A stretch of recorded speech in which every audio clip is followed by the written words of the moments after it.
बांग्लादेश सरकार ने भारत सरकार को औपचारिक चिट्ठी भेजी है और शेख हसीना को वापस बांग्लादेश भेजने की मांग की है। कहा है कि न्यायिक प्रक्रिया के लिए उन्हें वापस भेजा जाए। भारत और बांग्लादेश के बीच प्रत्यर्पण संधि का भी हवाला मोहम्मद यूनुस सरकार ने दिया है। इस पर ज़्यादा जानकारी के लिए हमारे सहयोगी उमा शंकर सिंह हमारे साथ हैं। उमा, ये लगातार बांग्लादेश की अंतरिम सरकार की ओर से दबाव बन रहा है शेख हसीना को हस्तांतरित करने का। भारत का इस पर क्या रुख है और आगे क्या रहने वाला है?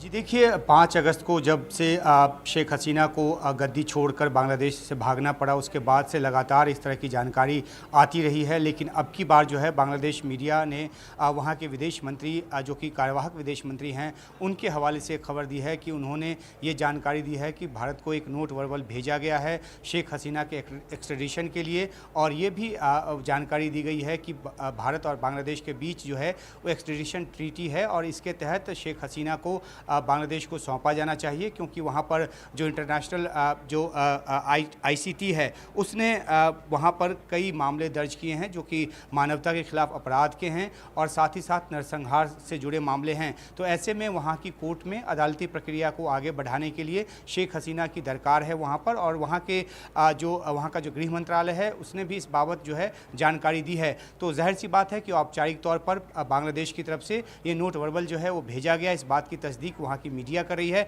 जहाँ तक भारत की इस पे प्रतिक्रिया की बात है तो विदेश मंत्रालय को जब ये नोट वर्बल मिलेगा उसके बाद एक औपचारिक प्रतिक्रिया भारत की तरफ से इस पर आएगी। जहाँ तक सूत्रों के हवाले से जानकारी की बात है तो पहले जब हम इस बात को लेकर दरियाफ्त करते रहे हैं कि अगर ऐसी कोई मांग आती है तो भारत जो है वो किस तरीके से उस पर रिएक्ट करेगा, तो जो जानकार हैं वो ये बताते रहे हैं कि जो कानूनी प्रक्रिया होगी और जिस तरीके से एक्सट्रेडिशन को लेकर जो एक अदालती प्रक्रिया होती है उस पूरे जो उस प्रक्रिया को पालन करते हुए ही इस पर कोई फैसला लिया जाएगा। तो अव्वल तो औपचारिक तौर पे भारत को ये नोट वर्बल मिले और उसके बाद एक औपचारिक प्रतिक्रिया का इंतजार रहेगा विदेश मंत्रालय की तरफ से।